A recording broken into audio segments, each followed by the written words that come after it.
Šaukštas proto. Iš asmeninio dienoraščio 2000 kažkelintų metų gegužės 3. Važiuojam per skaisčiai geltonus laukus. Mažai kas geriau įkūnija pavasario šėlsmą, kai tiek daug žydėjimo vienoje vietoje, sako pusė mano galvos. Kita pusė dūsauja dėl didelių plotų monokultūrų ir ilgisi vabalų, drugelių, paukščių sraigių sliekų ir visos kitos gyvybės. Panašiai liūdnai atrodo atogrąžos sudarytos tik iš tiesių eilių palmių. Arba diagramos lyginančios trumpai kerpamą veją su struktūruotais gėlynais ir su augalų kamšatimis panašiomis į linksmą turgelį. Aš visada už turgelį. Spėju, kad dalis manęs tebetupi prie vaikystės tvenkinio ant laiptų vedančių į vandenį, šalia tuščio laistytuvo spoksant į buožgalvius ir visiškai nenešant į jokią vandens daržui laistyti. Tas prūdas buvo kažkokia magija, nušviesta saulės ir kvepianti geriau už bet kokią gėlę. Prisiminimas toks miglotas, kad galėjo būti ir sapnas, bet dėl to jis niekiek nemažiau svarbus. Mano mintis kaitina šiandien rastos sėklas. Neprasčiau už kokį kėkštą prisivyniojau pernai prisirinktų sėklų servetėlės ir maišelius ir nebūtinai prisiminiau, kur ir kokio gėrio pasidėjau. Bet sykį radusi dabar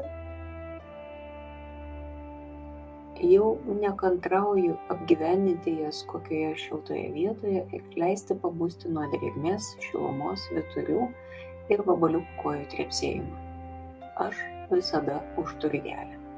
Aš visada už įvairovę, nes man nenustoja būti įdomu, kiek daug visko visur yra. Taip, aš nesu struktūros žmogus, aš nuolatinės tėkmės fanė. Užtruko, kol leidau savo tai tiesiog priimti be savigraužos, kad nesuaugu, neišsirenku, nenusistoviu, neįgaunu profesijos.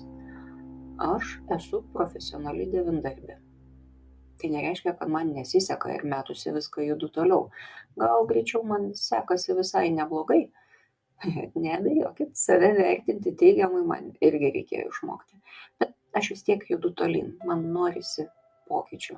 Kažkokia saldi priklausomybė galvoju. Ir taip pat galvoju, kad moksliškai čia ne taip toli tiesos. Todėl tie geltoni laukai mane tempia į dvi pusės. Taip, čia daug gyvybės vienoje vietoje. Ir čia mažai gyvybės tuo pat metu. Net ne tiek, kiek tame sapnų praude.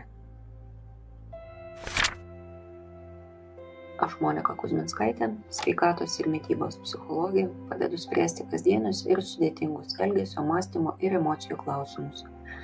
Rašau, skaitau paskaitas, teikiu psichologinės konsultacijas.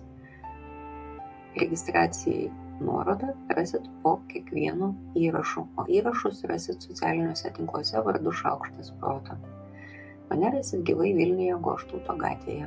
Rašykit man asmeninę žinutę socialiniuose tinkluose arba elektroniniu paštu adresu šaukštas.proto@gmail.com. Taikos ir ramybės.